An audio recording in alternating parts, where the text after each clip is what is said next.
아이고. 네. 너무 오랜만입니다. 정신리에서 보고 처음 보는 거죠? 아주 길까지 본 거. 술 한잔 사실은 줄 알았죠. 그게 술 한잔 해야 되는데. 정상적인 세상을 만드는, 상식적인 세상을 만드는 그런 일에 모두가 힘을 합쳐야 되지 않을까 싶습니다. 우리 이재명 대표님을 지지하든 지지하지 않든 나라 걱정하는 마음들은 같아서 네. 이재명 대표께서 더 잘해주셨으면 하는 마음은 같을 것 같아요. 저는 개인적으로는 별다른 욕심이 없습니다. 그래서 앞으로도 저는 우리 대표께는 특히 좋은 소리보다는 쓴소리를 좀 많이 하고 싶고 네. 가까이에서 못하는 소리 또 여의도에서 잘 안 들리는 소리들을 가감없이 하려고 하고요. 우리 당 민주당의 구조에서 우리 이재명 대표님과 경쟁을 해보려는 용기를 내고 이재명을 넘어서기 위해서 노력하는 분들 저는 좀 성원하고 지지하고 할 생각입니다. 그뭐 거의 정당이 필요한 일이. 그러니까 임종석을 비롯한 뭐 반 이재명 세력 소위 그 국힘이 아닌 반 이재명 세력은 먹거리가 눈앞에 보인단 말이에요. 이제 윤석열 탄핵은 될 것 같고 대선이 시작될 것 같고 먹거리가 마른마른하지 않습니까? 그러니까 이거 우리가 먹어야 된다. 일단 하나. 그다음에 우리가 못 먹어도 먹거리 좀 나눠달라고 지분 요청은 해야 된다 지금. 뭐 그런 의도에서 지금 일제히 목소리를 높이고 있는 중인데요. 뭐 사실 이재명 아니어도 정권 교체 뭐 흔들림 없다 뭐 없어야 된다 이 말은 이재명 대표를 뺀 제외한 나머지 사람으로 대권 주자를 만들어야 된다는 주장하고 똑같은 거죠. 그렇죠. 예, 그래서 사실 지금 극우 세력 그 다음에 뭐 민주당 내 반 이재명 세력 이 지금 이야기가 일치하고 있어요. 이재명 대표를 날려야 된다. 여기에 있어서는 이 입장이 똑같다라고 생각이 되고 저는 윤석열을 중심으로 한 이 극우 세력들도 정권 교체에 대해서 정권 재창출에 대해서 최고의 수와 최하의 수를 이제 고민할 수 있다고 보는데 최고의 수는 자기네들이 정권을 재창출하는 겁니다. 그렇죠. 근데 불가능하죠. 지금 상황을 봤을 때. 그러면 그 다음 수로 뭘 생각할 수 있느냐. 이재명이 아닌 다른 사람. 자기를 사면복권해 줄 여지가 있는 다른 사람이 대권을 잡도록 지원해 주는 거. 뭐 요런 것도 지금 고려해 볼 수 있는 상황이에요. 그래서 우리가 이제 정권 재창출은 좀 어렵다. 그렇다면 최대한 이재명이 아닌 다른 사람이 대선 후보가 되도록 우리가 힘을 합쳐야 된다. 이런 공감대가 있지 않을까 싶습니다. 근데 저는 이 부분이 굉장히 무섭거든요. 이 대표 자신을 재단에 바쳐서라도 정권 교체 완수 각오해라. 그러니까 쉽게 하면 사퇴하라는 얘기죠. 대선 후보 나오지 말라는 얘기죠. 또는 역으로 얘기하면 사법적인 판단을 받아서 선거권 박탈되기를 기대한다는 자기의 내적인 욕망을 표현한 걸 수도 있고요. 그러면 민주당을 지금처럼 지지할 것 같아요? 안 하죠. 안 하죠.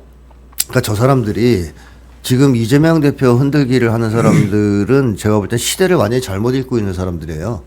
구시대적 인물들이다 이렇게 이제 보여지는데 지금의 민주당을 어떻게 보면 이끌고 있는 힘은 뭐 열성 당원들, 그다음에 국민들입니다. 그렇죠. 그러니까 옛날처럼 몇몇 정치인들이 좌지우지하던 시절은 끝났어요. 그럼요. 근데 이 사람들은 여전히 그게 통한다고 생각하는 것 같아요. 위에 있는 정치인들 몇몇이 서로 협상하고 타협하고 주고받기 하고 이러면 국민들은 그냥 알아서 따라올 거라고 생각하는 것 같은데 사실상 자기가 지난번에 공천에서 밀려난 거는 이재명 대표가 쫓아낸 게 아닙니다. 당원들이 쫓아낸 거죠. 당원들과 국민들이 심판한 거예요. 그러니까 그런 역사의 흐름을 전혀 이해하지 못하고 구시대적 정치를 여전히 하려고 하고 있다. 그렇게 생각됩니다. 임종석은 이재명하고 맞서 싸울 생각은 없어요. 이재명이 없어졌으면 좋겠는 거예요. 그렇죠. 이 심리를 뭐라고 해야 됩니까? 그 어부지리 심리? 어부지리 심리. 아니 여권은 그렇다 치고요. 야권 쪽에서도 이재명 대표가 있는 한 그 위상을 흔들 수 있는 사람은 없어요. 자력으로 흔들 수 있는 사람이 없습니다. 그러니까 이 사람들에게 있어서 기회라는 것은 이재명 대표가 사라졌을 때 생기는 겁니다. 근데 그런 점에서는 뭐 모두 한마음 한뜻이 돼서 지금 이재명 대표를 공격하는 쪽으로 지금 힘을 합치는 거 아니겠습니까? 근데 그게 너무 어리석어요. 어리석죠. 네. 이처럼 이렇게 신망이 있고 그리고 또 능력이 있어서 그 우산 밑에 사람들이 같이 이렇게 품어질 수 있는 그런 사람이 사라졌을 때 어떤 고통이 있는지 특히나 능력 없는 하바리들이 네. 못 느껴봤나 봐요 전혀. 그거 상관 안 하는 거죠, 사실은. 왜요? 그런 혼란 상황이 돼도 자기 떡고물만 챙기면 된다고 생각할 테니까 전형적인 사익 추구형들 아니겠어요? 전형적인 사익 추구. 자, 이 임종석, 김경수 이런 분들에 대해서 아주 전문적인 그 일단 기준을 가지고 공직자 테스트를 해봤어요. 자, 영상 보여드릴 테니까 여러분들 한번 확인해 보시기 바랍니다.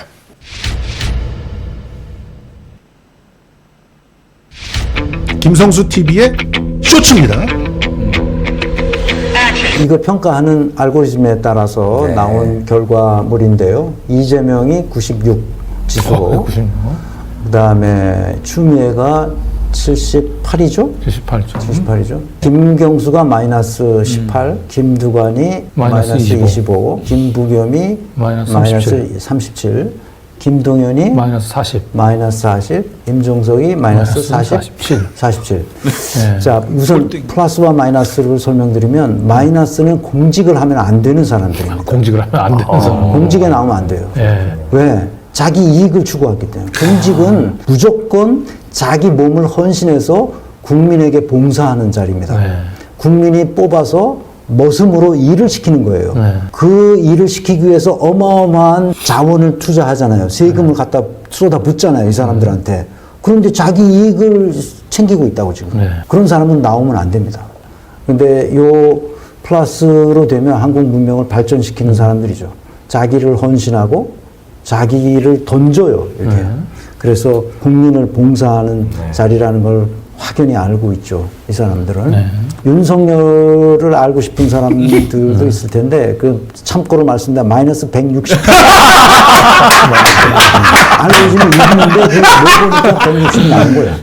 아니, 인간군들을 보면 정규 분포 곡선을 벗어나요. 그렇죠. 벗어나죠. 야, 예. 그리고 문재인도 한 70, 80 정도 되면 마이너스. 마이너스 7, 80. 그 다음에 이낙연도 그 정도 뭐 비슷하고요. 네. 임종석이 그 최악의 여기서는 대상군에서는 그래요. 요 대상군에서는 임종석이는 사익 추구를 하고 위험성이 있고. 그 다음에 이랬다 저랬다 하고 장기적인 그 비전을 가지고 있지 않아요. 뭘 하려고 그러는지 몰라요. 너무 무지해요. 한마디로. 뭘 모르면서 자기가 전대협 의장인 줄 알고 있어, 아직도. 네. 신기한 사람이에요, 이 사람은.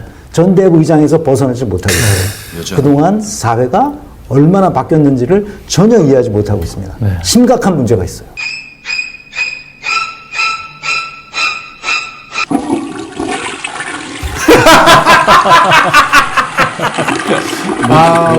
우리 지금 최동석 소장님이 개발한 방금 말한 것이 APM 지수라고 해요. 정직성과 자기인식을 기본 능력으로 과거 행적과 성과, 중요 사건의 의사결정 패턴, 비전 전략 조직 운영 능력 이런 걸 종합적으로 평가해서 지수를 내는데 가장 중요한 게 이 일을 하는데 이게 내 이익이 되냐 공익이 되냐 그거를 생각한다는 것이지. 그럼 이게 보면은 아까 160 나왔지 않습니까? 누군가 윤석열이. 네. 그거는 순전히 모든 일을 하는 데 있어서 다 자기 이익만 추구한다는 것이지. 네. 그 자리에서. 그렇죠. 그러니까 이재명 대표에 대해서 자신을 재단에 바쳐라는 이야기가 굉장히 좀 뭐 종교적인 뭐 이런 생각이 들지 않습니까? 맞아요. 종교적 워딩입니다. 종교적 워딩이 이게 명백하게 종교적 워딩이라는 게 뭐냐면 재단이 나오고 거기에 희생 제물을 바친다는 것은 예전부터 내려왔던 종교 제2의 의미거든요. 네, 맞아요. 그런 의미고 이걸 왜 이런 얘기가 나가? 그리고 사직생 가고 가져달라고 얘기한 것은 네가 거기 가서 죽으란 얘기지 않습니까? 자, 이런 얘기가 나오는 배경이 있습니다. 예전부터 그 천착했던 사고 방식이 저런 전대협식의 희생해야 되고 자기가 먼저 던져야 되고 자기가 먼저 죽어야 되고 이런데 굉장히 많이 매몰돼 있어요. 이 사고 방식이 그래요. 아니, 그때 신봉했던 사상이 원래 기독교에다가 뭐 짬뽕 해가지고 거기다 수령을 얹어갖고 막 이렇게 만든 거 아닙니까? 그러니까 지금 마음에 안 드는 게 아까 최종석 소장이 아까 얘기했던 게 아직도 전대협 의장인 줄 알고 있어요. 참 신기한 사람이에요. 지금 사회가 변했는데 왜 이 변화를 받아들이지 못하느냐. 자기를 받들어 줘야만 자기가 옹립되는 거를 기분으로 살아왔던 사람인데 그렇게 못 되니까 지금 땡깡 부리고 있는 거거든. 그렇죠. 거기다가 상대방, 그러니까 그 자기가 가고 싶은 자리가 저 자리인데 거기 이재명이라는 사람이 딱 버티고 있는데 도저히 자기는 못 가는 거야. 이길 수가 없어. 이길 수가 없어. 그러니까 가서 죽어라. 네가 죽어야 민주주의가 된다. 라고 이야기한다니까. 임종석 씨는 지난 총선 때 이미 그 민주당 당원이나 지지층한테는 가입표가 났어요. 이미. 예, 그때 그러는 게 아니에요. 그때 험지를 갔어야 돼요. 떨어지더라도. 자기 원래 하던 지역구에 다시 가려고 했다는 거는 당 지도부에서 말하자면 당시에 그 전략적으로 이미 선포를 해놓은 지역에 가서 깃발 꽂고 했기 때문에 그거는 당인으로서 하면 안 되는 일이었어요. 그때 이미 다른 직급을 모색해보는 게 좋을 것 같아요. 다른 직급을 모색해보는 게 좋을 것 같아요. 직업을 직업을 좋아하네. 제일 독하게 하시네 이분한테. 정치가 잘. 자기중심적이라는 생각이 지난번에 총선에서 보여준 행태들이에요. 그렇죠. 당연히 자기가 전 정권에서 비서실장 정도 했으면 험지 가야 되는 게 맞는데 일찌감치 성동에 왔었어요. 일찌감치 1년 전까지 와서 그 당시 인기 있었던 유일하게 그 구청장 선거에서 승리를 거뒀던 정원호 삼성구청장 인기가 있잖아요. 정원호 구청장이 원래가 보좌관이죠. 임종석 보좌관 출신이에요. 불러갖고 나 여기 할 테니까 뭐 이런 거 아닙니까? 속이지 마. 여기 내 자리야. 거기다가 또 거기서 출마 준비를 하고 있던 박모 그 분이 있어요. 국민연금 그 이사 상임이사까지 하셨던 분도 서울시의원 출신인데 이분도 본인이 의원 할 때 시의원을 만들어줬던 사람이에요. 그러니까 여기는 자기 왕국이고 건들지 말라는 생각이 원래가 있어서 일찌감치 간 거예요. 그러니까 본인 아까 얘기했죠. 자신을 재단에 바쳐라. 사직생하고 왜 남한테만 그런 걸 그렇죠. 본인을 재단에 바쳐야지. 자신이 당을 위해서 바친 적이 있나요? 임종석은 여러 가지로 제가 취재를 해보면 문재인 대통령 머리 꼭대기 위에 있으려고 했었던 사람 같아요. 네. 그래서 윤석열을 임명하면 안 된다라는 쪽으로 계속 인사보고서가 사실상 올라가고 있었는데 그거를 이제 강행시킨 게 어떤 거대한 어떤 의견 세력이 분명히 그 당시에 있었고 그게 저는 임종석과 양정철 뭐 그 패거리들이 아닌가 저는 그렇게 의심을 하고 그 추미애를 잘라 말라 이러고 있었을 때 임종석은 안 됩니다.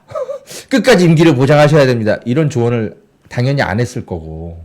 그래서 그 차이 때문에 이런 일들이 벌어졌던 것 같은데 이거에 대해서 이제 문재인 전 대통령이 사실은 그게 임종석 때문이었습니다. 이렇게 얘기하긴 좀 그죠. 그렇겠죠. 그렇게 하진 않겠죠.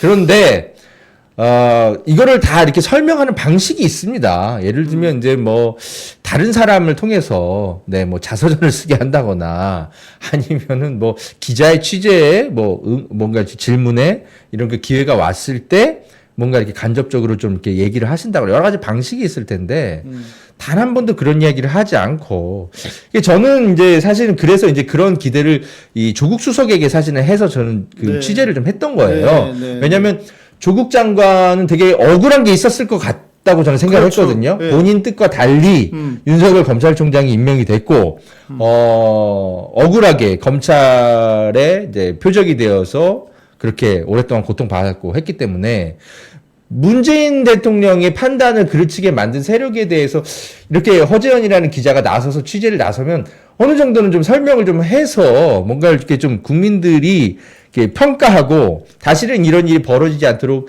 좀 방지책을 마련하는데 좀 도움을 주실 줄 알았는데 유감스럽게도 사실 조국 수석조차도 취재에 응하지 않거나 아니면 오히려 나아가서 청와대 이제 비서관들한테 취재에 응하지 말라고 얘기하시고 그래가지고 이제 아직까지도 이게 정말 임종석이 뭐 어떤 역할을 했는지는 아직은 저의 취재로도 드러나지는 않아요. 다만 의심은 강력하게 하는 거죠.